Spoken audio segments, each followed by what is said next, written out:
Hi hello movie lovers, welcome to MB creative talks. ఈరోజు మనం మాట్లాడుకోబోయే movie review వచ్చేసి Sankranthi Vasthunnam. So ఈ మూవీ రివ్యూ మీరు స్కిప్ చేయకుండా ఫుల్ వీడియో చూడండి, సో దట్ అప్పుడు ఈ మూవీలో ఉన్నటువంటి విషయాలు, అంశాలు ఏంటనేది మనం డిస్కస్ చేద్దాము. అండ్ దానికంటే ముందు నా వీడియోని లైక్ చేయండి, షేర్ చేయండి అండ్ సబ్స్క్రైబ్ చేయడం మాత్రం మర్చిపోవద్దు. ఎందుకంటే నా వీడియో చాలా మంది చూస్తున్నారు కానీ ఎవరు సబ్స్క్రైబ్ చేయట్లేదు. సో మీరు నా ఛానల్ని సబ్స్క్రైబ్ చేసుకుంటే నేను మరింత మూవీ రివ్యూస్ కానీ అట్లాగే మంచి హెల్త్ ఫ్యాక్ట్స్ సంబంధించింది అన్నీ నా ఛానల్లో పెట్టడం జరుగుతుంది. సో ఇప్పుడు మనం మూవీ రివ్యూలోకి వెళ్ళిపోదాం. సో ఇప్పుడు మన మూవీ రివ్యూలో వచ్చేసి Sankranthi Vasthunnam. So lead role వచ్చేసి Victory Venkatesh and Meenakshi Chaudhary and Aishwarya Rajesh and మిగతా క్యారెక్టర్ ఆర్టిస్టులు కూడా చాలా మంది ఉన్నారు. ఇందులో కొన్ని క్యామియో రోల్స్ వచ్చేసి సాయి కుమార్ గారు, అట్లాగే అనంత శ్రీరామ్ పాటలు రాసి ఆయన కూడా ఇందులో అక్కడక్కడ చేశారు, అండ్ నరేష్ గారు అండ్ వీళ్ళందరూ ఈ మూవీలో చేయడం జరిగింది. సో మూవీ స్టోరీ వచ్చేస్తే ప్లాట్ ఎలా ఉంటుందంటే, ఒక సీఎం, సో ఆ సీఎం పక్కన ఒక పార్టీ ప్రెసిడెంట్.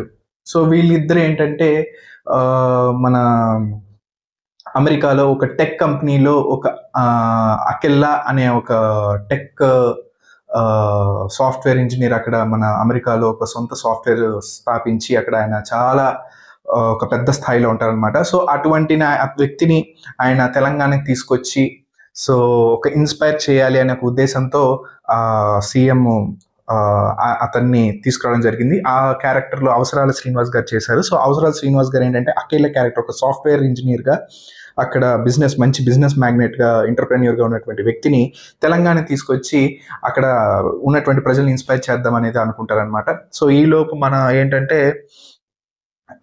నరేష్ గారి పక్కన ఉన్నటువంటి పార్టీ ప్రెసిడెంట్గా చేసిన వ్యక్తి ఏంటంటే వాళ్ళ ఫ్యామిలీలో ఏదో ఒక కాంట్రాక్ట్, సాఫ్ట్వేర్ కాంట్రాక్ట్ ఉంటే అది అవసరాల శ్రీనివాస్ గారితో చేద్దామని చెప్పేసి నరేష్ గారిని ఒప్పించి ఒక ఫామ్ హౌస్ తీసుకెళ్తారు. సో అక్కడ అవసరాల శ్రీనివాస్ గారిని కిడ్నాప్ చేయడం జరుగుతుంది.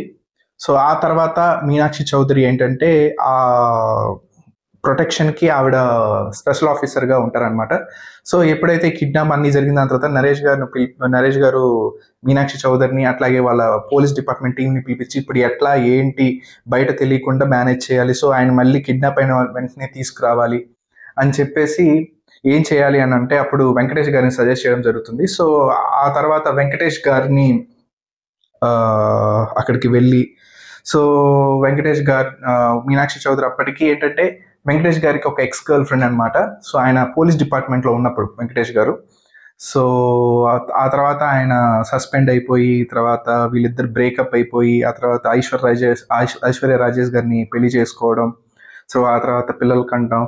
సో అదొక ఫ్యామిలీ ట్రాక్ అనమాట. సో ఎప్పుడైతే ఈ హెల్ప్ కావాలి అని చెప్పిన దాని తర్వాత ఐశ్వర్య రాజేష్ వెళ్ళి అక్కడ జరిగేటువంటి ఫన్, ఆ తర్వాత అక్కడ ఇద్దరు గ్యాంగ్స్టర్స్ ఉంటారనమాట. సో ఆ ఇద్దరు గ్యాంగ్స్టర్స్ ఏంటంటే వాళ్ళకి అన్నదమ్ములు ఉంటారు. ఒక ఇంకో గ్యాంగ్స్టర్స్లో ఏంటంటే ఇంకో ఇద్దరు అన్నదమ్ములు ఉంటారు.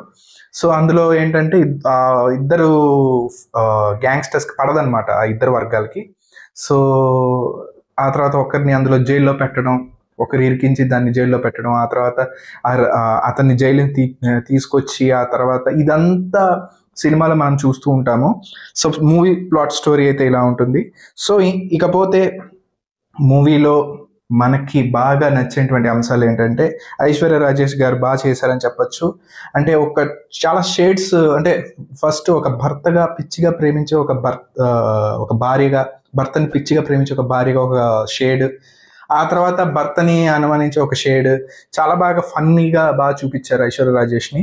సో యాక్ట్రెస్గా ఆవిడ చాలా బాగా చేశారని చెప్పొచ్చు. And Meenakshi Chaudhary as it is ఇందులో ఆవిడ కూడా చాలా బాగా చేశారు. ఒక పోలీస్ ఆఫీసర్ అంటే ఎంతవరకు చేయాలో అంతవరకు బాగా చేశారు ఫన్గా. అండ్ విక్టరీ వెంకటేష్ కూడా యాజ్ ఇట్ ఈస్ చాలా బాగుంది. అండ్ ఇందులో మెయిన్గా బుల్లిరాజు అనే ఒక క్యారెక్టర్ని గురించి చెప్పుకోవాలి, చాలా బాగా చేశారు. సో అంటే అందులో ఒక మెసేజ్ ఉందన్నమాట, అంటే ఓటీటీలో పిల్లలు ఇలా చెడిపోతున్నారు అని చెప్పి దాన్ని ఫన్నీ వేలో చూపించడం జరిగింది. సో మంచి family entertainer. And family entertainer అని చెప్పలేము కానీ అది ఫ్యామిలీ ఎంటర్టైనరే, కాకపోతే ఫస్ట్ హాఫ్ ఒక 1 hour వరకు ఒక అడల్టరీ కామెడీ ఉంటుందన్నమాట. సో అది కొంచెం పిల్లలతో చూసినప్పుడు కొంచెం ఇబ్బందిగా అనిపిస్తుంది అడల్టరీ కామెడీ. సో ఆ తర్వాత నుంచి చేజింగ్ ఇవన్నీ ఎప్పుడైతే హెల్ప్ తీసుకున్న తర్వాత చేజింగ్ ఇవన్నీ బాగానే ఉంటుంది. ఆ తర్వాత అండ్ ఈ సినిమాలో ఫ్లాస్ ఏంటంటే కొన్ని ఫ్లాస్ ఉన్నాయి ఈ సినిమాలో. అదేంటంటే మీనాక్షి చౌదరికి అండ్ విక్టరీ వెంకటేష్ గారికి ఎలా బ్రేకప్ అయింది. బ్రేకప్ అనేది చాలా ఒక ఎమోషనల్ బ్రేకప్ అయితే చాలా బాగుంటుంది, కానీ ఇది ఏంటంటే ఒక సిల్లీ బ్రేకప్ లా అనిపించింది. అదేంటంటే వెంకటేష్ గారు సస్పెండ్ అయిపోయిన దాని తర్వాత మీనాక్షి చౌదరిని అడుగుతారు అనమాట, మనకి డిపార్ట్మెంట్ మన బ్రతకనివ్వదు, పద మన ఈ ఉద్యోగం మానేసి మనం పెళ్లి చేసుకుని వేరే జీవితం స్టార్ట్ చేద్దామని వెంకటేష్ గారిని అడగటం. ఆ తర్వాత మీనాక్షి గారు, నేను ఇంతవరకు కష్టపడి చదివింది నా ప్యాషన్ కోసం, నేను వదిలి రాలేను అని. ఇది ఒక సిల్లీ బ్రేకప్ అనిపించింది నాకు. ఎమోషనల్ బ్రేకప్ ఉంటే బాగుంది అనిపిస్తుంది. ఎమోషనల్ బ్రేకప్ ఏంటంటే ఒక పోలీస్ ఆఫీసర్గా ఆయన చేశారు కాబట్టి, సో ఆయనకి కోపం ఎక్కువ. సో ఆ కోపాన్ని కంట్రోల్ చేసుకోమని మీనాక్షి అని కన్విన్స్ చేయడం. సో ఆ కోపంలో ఆయనకి అనిపించింది ఆయన చేశారు. సో ఆ కోపం వల్ల ఆయన సస్పెండ్ అయ్యారు, నువ్వు ఎప్పటికీ మారవు అని చెప్పేసి బ్రేకప్. ఆ విధంగా ఎమోషనల్ బ్రేకప్ చేస్తుంటే ఇంకొంచెం బాగుండేది అనిపించింది. సో బ్రేకప్ కొంచెం సిల్లీ అనిపించింది. అండ్ ఇంకోటి ఏంటంటే ఇందులో జైలర్గా ఒక కామెడీ ఉంటుందన్నమాట. సో ఏంటంటే జైల్లో ఉన్నటువంటి ఒక క్రిమినల్ని వీళ్ళు ఎస్కేప్ చేయడం ట్రై చేసిన దాని తర్వాత వాళ్ళ ఊహాగానాల చిత్రం అని చెప్పేసి వెంకటేష్ గారు అందులో ఏంటంటే డాక్టర్గా ఏంటంటే ఆ క్రిమినల్ని ఎస్కేప్ చేయించడానికి చేసే ఒక సీన్ ఉంటుంది. సో ఇక్కడ ఏంటంటే అందరూ మాస్క్ వేసుకునే ఉంటారు, వెంకటేష్ గారు కానివ్వండి, వాళ్ళ భార్య కానివ్వండి, మీనాక్షి చౌదరి కానివ్వండి, మాస్క్ వేసుకునే ఉంటారు. సో ఎక్కడ నాకు సిల్లీ అనిపించిందంటే డాబాలో వచ్చిన దాని తర్వాత వాళ్ళ ఊహా చిత్రాలు వచ్చాయని అంటారు. ఊహా చిత్రాలు అని అంటే ఎగ్జాక్ట్గా వాళ్ళ ఫేస్లే రావు, వేరు వేరు ఫేస్లు వస్తాయి. అండ్ వాళ్ళు ఇంకొకరు ఎవరో చూసి దాన్ని వాళ్ళ ఫేస్ మొత్తం చూసిన దాని తర్వాత ఎవరైతే వ్యక్తి ఎవరైనా చూశారనుకోండి, సో ఆ వ్యక్తి చెప్తే యాజ్ ఇట్ ఈస్గా తీస్తే అది వేరు. ఊహా చిత్రం అంటే ఫేస్ మాస్క్ పెట్టుకొని లోపల ఎట్లా వస్తుందని అనేది ఊహా చిత్రం ఎగ్జాక్ట్గా తీయడం అని అన్నది నాకు చాలా, అది కూడా సింది అనిపించింది. అండ్ నెక్స్ట్ ఏంటంటే మిస్కాస్ట్, సాయి కుమార్ గారు మిస్కాస్ట్. అసలు సాయి కుమార్ గారుని ఇలాంటి ఒక క్యారెక్టర్లో చూస్తాను నేనైతే అనుకోలేదు. ఎందుకంటే ఆయన ఒక పవర్ఫుల్ పోలీస్ ఆఫీసర్ క్యారెక్టర్స్ చేసినటువంటి వ్యక్తి. అటువంటి వ్యక్తిని ఒక కామెడీగా, ఒక కానిస్టేబుల్గా, జైలర్కి పక్కన కానిస్టేబుల్గా, హెడ్ కానిస్టేబుల్గా చేయడం నాకు అసలు చాలా చిరాగా అనిపించింది. సో అదొక మిస్కాస్ట్. అండ్ ఇంకోటి అనంత శ్రీరామ్, నాకు పాటలు రాసే ఒక వ్యక్తి లక్ష్మీదేవి ఆహ్వానిస్తుంది కదా అని చెప్పేసి ఇలాంటి చిన్న చిన్న క్యారెక్టర్లు చేస్తూ నాకు నచ్చలేదు. సో ఆయన అన్నారు లక్ష్మీదేవి ఆహ్వానిస్తే, నేను లక్ష్మీదేవి ఆహ్వానించినంత మాత్రాన ఇలాంటి చిన్న చిన్న పాత్రలు అంటే మనకున్నటువంటి గౌరవాన్ని ఇలాంటి క్యారెక్టర్లో చేసే క్యారెక్టర్ కూడా ఒక మంచిగా దాన్ని ఎలివేట్ చేసి ఉంటే, లేకపోతే ఆ గౌరవం నిలబెట్టి ఉన్నటువంటి క్యారెక్టర్ చేస్తుంటే బాగుండేది అనంత శ్రీరామ్ గారు అని అనిపించింది. లక్ష్మీదేవి ఆహ్వానిస్తున్నంత మాత్రాన ఇలాంటి క్యారెక్టర్లు చేయడంలో అర్థం లేదు. సో అనంత శ్రీరామ్ గారు ఇది మీరు అర్థం చేసుకుంటే బాగుంటుంది, ఒకవేళ మీకు రివ్యూ చేరితే కనుక. అండ్ సో ఇవి కొన్ని ఫ్లాస్ అయితే ఉన్నాయి. సో ఓవరాల్ అయితే మూవీ మంచి ఎంటర్టైనర్. అండ్ ఇందులో ఏంటంటే మనకి వెంకటేష్ గారు ఒక ఘర్షణ వైబ్స్ అయితే కనబడతాయి. సో ఘర్షణ 2 అయితే నేను ఎక్స్పెక్ట్ చేస్తున్నాను, ఒకవేళ మైండ్లో ఉందో లేదో తెలియదు వాళ్ళకి. బట్ నాకైతే ఘర్షణ వైబ్స్ అక్కడ కనిపించాయి చాలా. నేనైతే ఎంజాయ్ చేశాను. మళ్ళీ ఒక ఘర్షణ పోలీస్ ఆఫీసర్గా డీసీపీ రామచంద్ర చూసినట్టు అనిపించింది, బట్ ఇందులో వేరే పేరు అనుకోండి. అండ్ ఆ తర్వాత మళ్ళీ గ్యాంగ్స్టర్స్ ఎవరైతే ఉన్నారు, 2 వర్గాలు, ఇది ఎలా అనిపించిందంటే నాకు సీమశాస్త్రి ఒక సినిమా ఉంది కదా మనకి, అల్లరి నరేష్ది, అందులో కూడా ఒక ఇద్దరు ఫ్యాక్షనిస్ట్ వాళ్ళు పడదు ఒకరు అన్నట్టు అదొకటి క్రియేట్ చేసినట్టు అనిపించింది. బట్ అంటే యాజ్ డీస్గా తీసారని కాదు, అండ్ యాజ్ డీస్గా అది పెట్టారని కాదు, నాకు ఆ వైబ్ అనిపించింది అంతే. సో జస్ట్ మై ఒపీనియన్ అంతే. అండ్ ఆ తర్వాత లాస్ట్ ఒక ఫైట్ ఉంటుంది. అందులో ఏంటంటే ఎలా అనిపించింది అంటే మనకి ఏమండి ఆవిడ వచ్చిందనే ఒక సినిమా, నాగార్జున గారిది అనుకుంటా, టబ్బు గారు అండ్ ఇంకొకరు ఎవరెవరో నాకు పేరు గుర్తులేదు ఆ హీరోయిన్. సో అందులో కూడా అంతే, ఇద్దరు వైఫ్తో.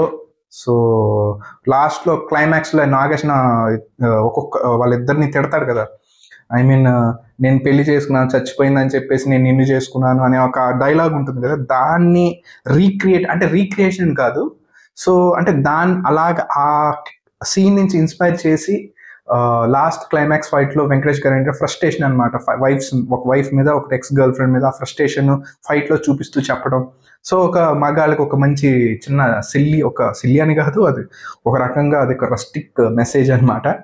అండ్ అలా ఇస్తూ అది కూడా బాగుంది. అండ్ ఈ సినిమాలో మెచ్చుకోదగ్గ విషయం ఏంటంటే ఒక గురువు గురించి, అంటే ఆ గురువు పడ్డ కష్టాన్ని ఆ స్టూడెంట్గా ఉన్నప్పుడు, ఐ మీన్ ఆయన స్టూడెంట్గా వెంకటేష్ గారు దాన్ని న్యాయం చేయడం, అది క్లైమాక్స్లో ఒక మంచి మెసేజ్ అనమాట, టీచర్స్ సంబంధించింది. అదైతే నాకు చాలా బాగా అనిపించింది, ఎమోషనల్ అనిపించింది, కనెక్ట్ అయ్యాను. సో ఓవరాల్ సినిమా అయితే చాలా బాగుంది. అండ్ ఈ సినిమా సంక్రాంతి వస్తున్నాం అనగా దానికంటే టీచర్స్ డే రోజు చేస్తుంటే బాగుండేది. ఎందుకంటే క్లైమాక్స్ టీచర్ గురించే కాబట్టి ఆ ఒక్క పార్ట్ని దాని మెసేజ్గా తీసుకొచ్చారు. సో ఓవరాల్ సినిమా అయితే బాగుంది. అండ్ ఏంటంటే 1 అవర్ ఏంటంటే ఫస్ట్ 1 అవర్ ఏంటంటే ఒక అడల్టరీ కామెడీ ఉంటుంది. సో ఆ తర్వాత ఇంక మంచి నార్మల్గానే ఉంటుంది. సో ఈ సినిమా అందరూ చూడొచ్చు. బట్ నాకు తెలిసి ఒక 18+ అబౌవ్ ఉన్నవాళ్ళు ఫ్యామిలీతో వెళ్ళి చూడొచ్చు. 18+ అబౌవ్ ఉన్న వాళ్ళు చూడొచ్చు సినిమా. So no problem. సో చిన్నపిల్లలు అయితే మాత్రం కొంచెం ఆలోచించాల్సిన విషయమే. సో సినిమా అయితే పాటలు కూడా బాగున్నాయి, రమణ గోగుల గారి సాంగ్స్ అన్నీ బాగానే ఉన్నాయి. సో అండ్ దీనికి సెకండ్ పార్ట్ కూడా మనం ఎక్స్పెక్ట్ చేయొచ్చు. అనిల్ రావిలపూడి ఇందులో సెకండ్ పార్ట్ ఉందని అన్నట్టు మనకంటే అది దసరా కావచ్చు, సంక్రాంతి కావచ్చు, ఏదైనా కావచ్చు అని చెప్పి ఒక చిన్న హింట్ ఇవ్వడం జరుగుతుంది అనమాట. సో సినిమా అయితే ఓవరాల్ చాలా బాగుంటుంది. సో అది సో ఇది నా జనరల్ క్రిటిక్ రివ్యూ అనమాట. నేను ఏదైతే మూవీ చూశానో, ఏదైతే చెప్పానో, సో నేను ఇప్పుడు ఏదైతే మూవీ చూశానో, ఏదైతే చెప్తున్నానో, సో ఇదంతా నేను మూవీలో ఏదైతే చూశానో ఇదే మీ ముందుకు చెప్తున్నాను అనమాట. ఇది ఒరిజినల్ జెన్యూన్ క్రిటిక్ రివ్యూ, నాకు అనిపించిన ఒపీనియన్. అండ్ నేను ఆడియన్స్ పాయింట్ ఆఫ్ వ్యూలోను, అట్లాగే రైటర్స్ పాయింట్ ఆఫ్ వ్యూలో చూసి చెప్పినటువంటి రివ్యూ ఇది. సో అండ్ ఇందులో